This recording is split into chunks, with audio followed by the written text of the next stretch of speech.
ونتوكل عليه ونعوذ بالله من شرور أنفسنا ومن سيئات أعمالنا من يهده الله فلا مضل له ومن يضلله فلا هادي له ونشهد أن لا إله إلا الله وحده لا شريك له ونشهد أن سيدنا ومولانا محمدا عبده ورسوله أما بعد فأعوذ بالله من الشيطان الرجيم بسم الله الرحمن الرحيم وما خلقت الجن والإنس إلا ليعبدون صدق الله العظيم رب اشرح لي صدري ويسر لي أمري واحلل عقدة من لساني يفقهوا قولي رب زدني علما رب زدني علما رب زدني علما سبحانك لا علم لنا إلا ما علمتنا إنك أنت العليم الحكيم إن الله وملائكته يصلون على النبي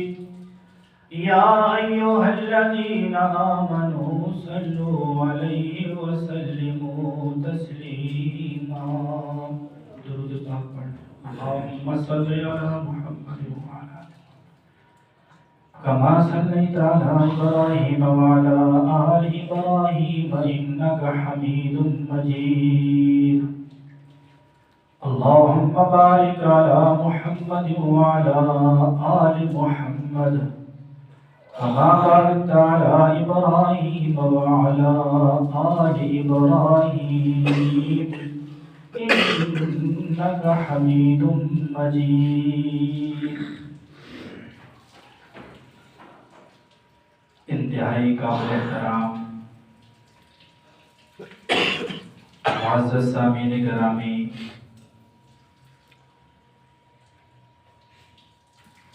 میں نے آپ حضرات کے سامنے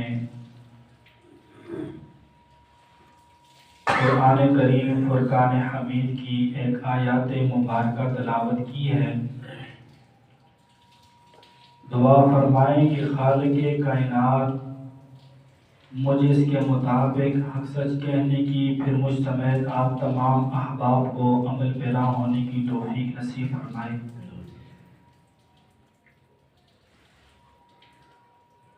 پچھلے جمعۃ المبارک پر آپ کو یاد ہوگا کہ نیت کے بارے میں گفتگو ہوئی تھی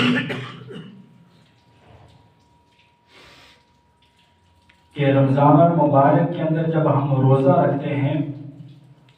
تو اس کی نیت کیسے کی جائے، اور انشاءاللہ العزیز آج کے خطبہ کے اندر وہ چیزیں بیان کی جائیں گی جن کے ساتھ روزہ ٹوٹ جاتا ہے، کیونکہ جب بھی کوئی آدمی کوئی کام کرتا ہے تو کرنے سے پہلے اس کام کو سیکھنا پڑتا ہے۔ جب اس کام کو سیکھ کر کے کرتا ہے تو پھر اس کام کو منطقی انجام تک پہنچانے میں کامیاب ہو جاتا ہے۔ تو اب ہم نے اتنی بڑی عظیم عبادت ہے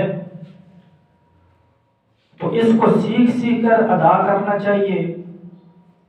کہ کہیں ایسا نہ ہو کہ ہماری معمولی سی غلطی سے، جس کو ہم غلطی بھی نہ تصور کریں، تو اتنی بڑی عبادت ہم سے وہ چلی جائے، اس کا ثواب سے ہم محروم رہ جائیں۔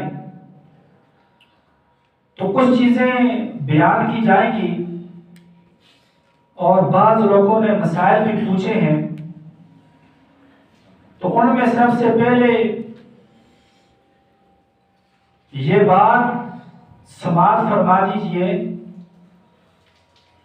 کہ ایک آدمی اگر روزے کی حالت کے اندر ہے، اس کا روزہ ہے، اور اس کے مسوڑوں سے خون نکلا جاتا ہے۔ اب اکثر تقریباً لوگوں کے ساتھ یہ مسائل پیش آتے ہیں، تو جب وہ خون نکل گیا تو اگر اس خون کو نکل لیا، حلق سے وہ خون نیچے چلا گیا، تو اس شخص کا روزہ فاسد ہو جائے گا، روزہ ختم ہو جائے گا۔ یہاں پر ایک دوسری بات بھی ہے، دوسرا مسئلہ بھی ہے کہ اگر خون کا ذائقہ یا جو وہ تھوک ہے، اس تھوک کو اگر اس کے ذائقے کے اوپر حاوی ہے، تھوک خون کے ذائقے کے اوپر یا رنگ کے اوپر، یعنی تھوک کی مقدار زیادہ ہے اور خون کی مقدار کم ہے، تو ایسی صورت کے اندر اگر حلق سے نیچے وہ تھوک اتر جاتی ہے تو اس سے روزہ نہیں ٹوٹتا ہے۔ ہاں اگر خون زیادہ ہے، تھوک کم ہے، اس کا ذائقہ بھی زیادہ ہے، رنگ بھی زیادہ ہے، تو پھر ایسی صورت کے اندر اگر اس تھوک کو نگل لیا، حلق سے نیچے چلی گئی، تو ایسے شخص کا روزہ ختم ہو جاتا ہے، لہذا وہ روزے کی قضا کرے، کفارہ نہیں ہے۔ اور اسی طرح اگر ایک آدمی غسل کرتا ہے یا وضو کرتا ہے، غسل کے لیے جب اس نے منہ کے اندر پانی ڈالا اور پانی اگر حلق سے نیچے اتر گیا، یا دوسرا راستہ ناک کے اندر اس نے پانی ڈالا اور پانی ناک سے ہوتا ہوا نیچے اتر گیا حلق میں، یا اسی طرح کان میں پانی ڈالا تو وہ پانی دماغ میں ہوتا ہوا معدے کے اندر چلا گیا، تو ایسی صورت کے اندر فتاوی جات کے اندر لکھا ہے کہ اس شخص کا روزہ ختم ہو جاتا ہے، لہذا وہ روزے کی قضا کرے۔ اور اب مسئلہ یہ ہے کہ رمضان المبارک کے اندر جب روزہ ہو دن کو، تو ایسی صورت کے اندر نہ ہی غرغرہ کرنا چاہیے منہ کے اندر پانی ڈال کر، اور نہ ہی ناک کے اندر اتنا تیزی کے ساتھ نرم جو ہڈی ہے وہاں تک پانی جانا چاہیے، بلکہ اگر ایک آدمی کے اوپر غسل فرض ہو جاتا ہے تو اس صورت کے اندر بھی یہی مسئلہ ہے کہ وہ منہ کے اندر تھوڑا سا پانی ڈالے اور کلی کر دے، غرغرہ نہ کرے، اور نہ اسی طرح پانی زیادہ زور سے ناک میں ڈالے کہ وہ نیچے اتر جائے۔ اگر ایسی صورت اس نے کی تو اس کا روزہ ختم ہو جاتا ہے۔ اور اسی طرح اگر ایک مسئلہ اور بھی بہت اہم ہے کہ اگر ایک آدمی بھول کر اس نے کچھ چیز کھا لی یا کوئی مشروبات پی لی، پانی پی لیا، دودھ پی لیا، تو ایسی صورت کے اندر اگر اس نے بھول کر پانی پی لیا، کھانا کھا لیا، تو پھر اس کا روزہ ختم نہیں ہوتا۔ ہاں یہاں پر یہ بات ضرور لکھی گئی ہے کہ اگر ایک آدمی روٹی کھا رہا ہے اور کافی اس نے روٹی کھا بھی دی، ابھی اس کے منہ کے اندر لقمہ ہے، اس کو چبا رہا ہے، تو لقمے کو چباتے چباتے اس کے ذہن کے اندر یہ بات آ گئی کہ میرا تو روزہ ہے. تو ایسی صورت کے اندر اگر وہ اسی نیالے کو جو لقمہ ہے اگر اس کو وہ فوراً حلق سے نیچے اتار دیتا ہے، یعنی اس کے ذہن کے اندر یہ بات آ بھی گئی کہ میرا روزہ ہے، اس کے بعد پہ اگر اس نے اس لقمے کو کھا لیا تو ایسی صورت کے اندر اس کا روزہ ختم ہو جاتا ہے. تو اس کو چاہیے کہ جو ہی اس کے ذہن کے اندر یہ بات آئی کہ میرا روزہ ہے تو وہ فوراً اس کو منہ سے نکال دے، پھینک دے، کلی کر دے. تو پھر اگر اس نے پہلے اگر جتنی بھی روٹی کھائی ہو وہ بھول کر کھائی ہے، اس کے ساتھ روزہ نہیں ٹوٹتا. اور اسی طرح ایک اور آدمی نے پوچھا ہے کہ روزے کی حالت کے اندر حقہ پینا یا سگریٹ پینا، تو اس کے بارے میں کیا حکم ہے؟ آیا یہ جو سگریٹ کا دھواں ہے یہ بھی دھواں ہے؟ اور ایک آدمی اگر راستے سے جاتا ہے تو وہاں پر کسی کوڑا کرکٹ کے ڈھیر کو اگر آگ لگی ہو تو وہاں سے بھی دھواں اٹھتا ہے، تو ہے تو سیم کے طور دھواں ہے، تو آیا وہاں پر روزہ نہیں ٹوٹتا اور یہاں پر روزہ کیوں ٹوٹتا ہے؟ تو اس کے اندر یہ بات آپ سماعت فرما رہے ہیں کہ وہ جو انسان راستے سے چلتا ہے تو وہ جان بوجھ کر وہ دھواں ہے اس کو نہیں لیتا ہے، بلکہ ہر آدمی اس سے نفرت کرتا ہے، دور رہتا ہے، تو وہ خود اس کے منہ کے اندر ناک کے اندر پڑ جاتا ہے، لہذا اس کے اندر اس کا خود عمل دخل نہیں ہے. تو ایسی صورت کے اندر روزہ نہیں ٹوٹتا ہے. ہاں اگر ایک آدمی جان بوجھ کر سگریٹ استعمال کرتا ہے روزے کی حالت کے اندر یا حقہ پیتا ہے تو پھر ایسے شخص کا روزہ وہ اس کی قضا بھی کرنی ہے اور اس کا کفارہ بھی دینا ہے. اور اسی طرح ایک آدمی اگر رات کو تقریباً وہ 2 بجے سحری کرتا ہے مثلا، تو جب اس نے 2 بجے سحری کر لی تو اس کے بعد اس نے منہ کے اندر سپاری ڈال دی، کوئی چھالیاں وغیرہ یا نسوار وغیرہ ڈال دی، کہا کہ چلو تھوڑی دیر آرام کرتا ہوں اور تھوڑی دیر کے بعد اس کو نکال کر پھینک دوں گا. وہ سو گیا. تو اب صبح صادق کا وقت شروع ہو گیا، یعنی سحری کا وقت ختم ہو گیا، اب صبح کی اذانیں شروع ہوں گی، نماز کا وقت ہو گیا. تو اس وقت یہ شخص بیدار ہوتا ہے اور اس وقت تک اس کے منہ کے اندر وہ چھالیا، وہ سپاری یا کوئی اور چیز یا کوئی نسوار وغیرہ پڑی ہوئی ہے. تو اگر پڑی ہوئی یا صبح صادق کا وقت شروع ہو گیا تو اس نے اس کو نکالا نہیں ہے تو ایسے شخص کا روزہ نہیں ہوتا ہے، وہ روزے کی پھر قضا کرے. اور اسی طرح اگر ایک آدمی کوئی چیز استعمال کرتا ہے، مثلا کھجور ہو گئی سحری کے وقت، یا گوشت استعمال کرتا ہے، یا رات کو استعمال کیا ہے، یا چاول استعمال کیے، کوئی بھی چیز کھائی ہے، تو اگر اس کا کچھ حصہ اگر دانتوں کے اندر رہ جاتا ہے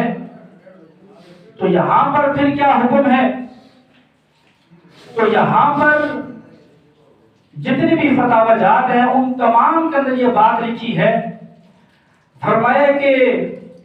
وہ جو ریشہ ہے،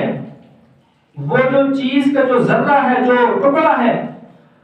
وہ اگر چینے کے دانے سے، یہ جو چینی ہم استعمال کرتے ہیں چائے کے اندر، اگر اس چینی کے دانے سے وہ کم ہے، یعنی وہ دان سے نکالا اور اس کو نگل لیا، اگر اس کا جو مقدار ہے وہ چینی کے دانے سے کم ہے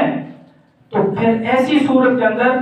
اگر وہ جس چیز کا بھی ٹکڑا ہے وہ اگر حلق سے نیچے اتر جاتا ہے تو ایسے شخص کا روزہ نہیں ٹوٹتا. ہاں اگر کوئی بھی چیز ہے وہ اگر اس نے دن کو یا فجر کے وقت یا کسی اور وقت میں اس کا روزہ ہے اس نے دان سے نکالی اور وہ چینی کے دانے سے وہ بڑی ہے تھوڑی سی، تو اگر اس کو نگل لیا حلق سے نیچے چلی گئی تو پھر ایسی صورت کے اندر روزہ ٹوٹ جاتا ہے اور اس روزے کی پھر قضا ہے۔ اور اسی طرح اگر ایک آدمی کسی وجہ سے اس کے کان کے اندر اگر پانی چلا گیا تو فرمایا کہ پانی اگر خود اس کے یعنی وہ غسل کر رہا ہے یا کوئی پانی کے اندر بیٹھا ہوا ہے تو فرمایا ایسی صورت کے اندر اس کے اگر کان کے اندر پانی چلا گیا تو پھر اس کا روزہ ختم ہو جاتا ہے۔ ہاں اسی طرح اگر ایک آدمی روزے کی حالت کے اندر وہ آنکھوں کے اندر کوئی دوائی ڈالتا ہے تو پھر اس کا روزہ ختم نہیں ہوتا، وہ آنکھوں کے اندر دوائی استعمال کر سکتا ہے۔ اور اسی طرح بہت ساری اور چیزیں ہیں، ان میں سے ایک یہ بھی ہے کہ بعض لوگ یہ بھی پوچھتے ہیں کہ انجیکشن جو ہم لگواتے ہیں تو آیا اس کے ساتھ روزہ ٹوٹ جاتا ہے یا نہیں؟ تو یہاں پر جتنے بھی فتاوی جات ہیں ان تمام کے اندر یہ بات لکھی ہوئی ہے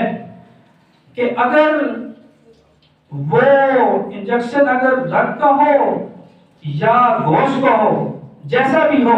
تو فرمایا کہ اس کو لگوایا جائے اور اس کے ساتھ روزہ نہیں ٹوٹتا ہے۔ اور اسی طرح اگر ایک آدمی کے منہ سے خون جاری ہو جاتا ہے یا اس کے ناک سے نکسیر بہنا شروع ہو جاتی ہے تو اگر کچھ حصہ بھی اس کا وہ حلق سے نیچے اتر جاتا ہے یا ناک کے ذریعے سے یعنی وہ نکسیر وہ ناک سے بہہ رہی ہے اور اکثر دیکھنے میں آیا ہے کہ وہ فوراً لوگ اس طرح لیٹ جاتے ہیں، تو اگر وہ پھر وہ خون اگر دوبارہ ناک سے ہوتا ہوا اگر اس کی باڈی کے اندر چلا جاتا ہے تو پھر ایسی صورت کے اندر بھی روزہ ٹوٹ جاتا ہے۔ جو خون بہہ گیا ہے اس کو بہنے دیں اور پھر فوراً کوئی ایسا طریقہ کریں تاکہ وہ خون وہاں پر رک جائے۔ اور اسی طرح ایک بھائی نے یہ مسئلہ پوچھا ہے کہ میں بائک کے اوپر سفر کر رہا تھا اور میرے منہ کے اندر مکھی چلی گئی تو آیا میرا روزہ ٹوٹا یا نہیں؟ تو یہاں پر کیونکہ اس کی اپنی جو خواہش کے مطابق تو یہ کام نہیں ہوا، روزہ اس چیز کے ساتھ ٹوٹتا ہے جو انسان اپنی خواہش کے ساتھ جان بوجھ کر وہ عمل کرے تو اس چیز کے ساتھ روزہ ٹوٹ جاتا ہے۔ تو لہٰذا وہ بھائی اس کی نہ روزے کی قضا ہے نہ ہی کفارہ ہے، وہ اس کا روزہ مقبول ہو گیا، قبول ہو گیا، اس کو روزہ پورا ہو گیا، تو لہٰذا اس کا یہ خود ساختہ عمل نہیں ہے، وہ ویسے جا رہا تھا، اس کے منہ کے اندر کوئی چیز چلی گئی، تو لہٰذا ایسی چیز کے ساتھ روزہ فاسد نہیں ہوتا ہے۔ اور اسی طرح اگر کوئی شخص دان نکلواتا ہے، ڈاکٹر کے پاس گیا اور اس کے دان کے اندر بہت شدید درد ہے، اگر اس نے دان کو نکلوا دیا تو یہاں پر مفتیان کرام نے فتاوی جات کے اندر فقہ کی کتابوں کے اندر یہ بات یہ مسئلہ لکھا ہوا ہے، اگر اس کو زیادہ تکلیف ہے تو فرمایا کہ وہ دان کو نکلوا دے، اگر اس دان کے نکلوانے کے ساتھ اگر کچھ بھی خون اگر حلق سے نیچے اتر گیا تو اس شخص کا روزہ ٹوٹ گیا۔ ہاں اگر وہ دان نکلوا دیا اور خون تو بہتا ہے ظاہر بات ہے، مگر وہ خون اگر حلق سے نیچے نہیں اترتا ہے تو فرمایا کہ ایسے شخص کا روزہ وہ نہیں ٹوٹتا ہے، اس کا روزہ برقرار رہتا ہے۔ اور اسی طرح ایک آدمی نے یہ بھی مسئلہ پوچھا ہے کہ ہم ٹوپیس کرتے ہیں برش، تو آیا اس کے ساتھ روزے کے اوپر کوئی اثر پڑتا ہے یا نہیں؟ تو یہاں پر احتیاطاً مسائل کے اندر یہ بات لکھی ہے کہ وہ شخص کوشش کرے کہ برش ٹوپیس استعمال نہ کرے روزے کی حالت کے اندر، کیونکہ اس کا ذائقہ حلق سے نیچے اترتا ہے۔ ہاں بہرحال اس کا روزہ ٹوٹتا نہیں ہے، اور یہ مکروہ ہو جاتا ہے، مکروہ کی حد تک ہے۔ تو بہرحال ہمیں یہ مسائل سیکھ کر اور اپنے مفتیان کرام سے، اپنے علماء کرام سے اور کتابوں سے پڑھ کر، کیونکہ یہ روزہ بہت اہم عبادت ہے اور شاید ہمیں اگلا رمضان المبارک میسر ہو یا نہ ہو، یہ بہت قیمتی ساتیں ہیں اور ہم سب کو چاہیے کہ ہم ان ساتوں کو ایک ایک منٹ ہمارا جو ہے وہ ضائع نہ ہو، وہ قیمتی بنے، کیونکہ خالق کائنات قرآن کریم فرقان حمید کے اندر جو میں نے خطبہ کے اندر آیات مبارکہ پڑھی، اللہ تبارک و تعالی ہمارا دنیا میں جو آنے کا مقصد ہے اس کو بیان فرماتے ہیں۔ الہ العالمین فرماتے ہیں کہ وَمَا خَلَقْتُ الْجِنَّ وَالْإِنسَ إِلَّا لِيَعْبُدُونَ۔ فرمایا کہ اے بندے تیرا دنیا میں آنے کا مقصد یہ ہے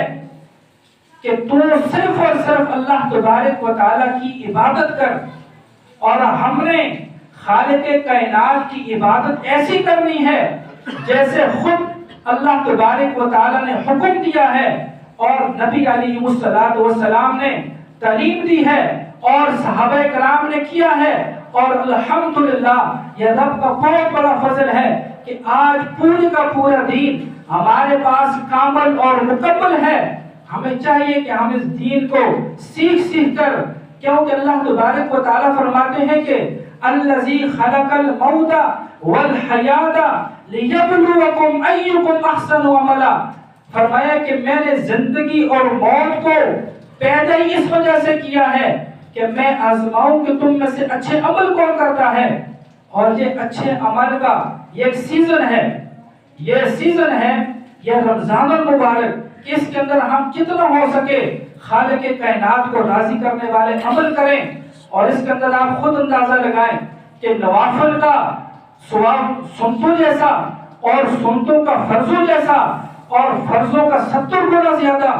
اب اللہ تبارک و تعالیٰ کتنے رحیم ہیں، کتنے کریم ہیں۔ ہم سب کو چاہیے کہ ہم زیادہ سے زیادہ توبہ و استغفار کریں اور اسی طرح قرآن کریم فرقان حمید کی تلاوت کریں، اور چاہیے کہ ہر شخص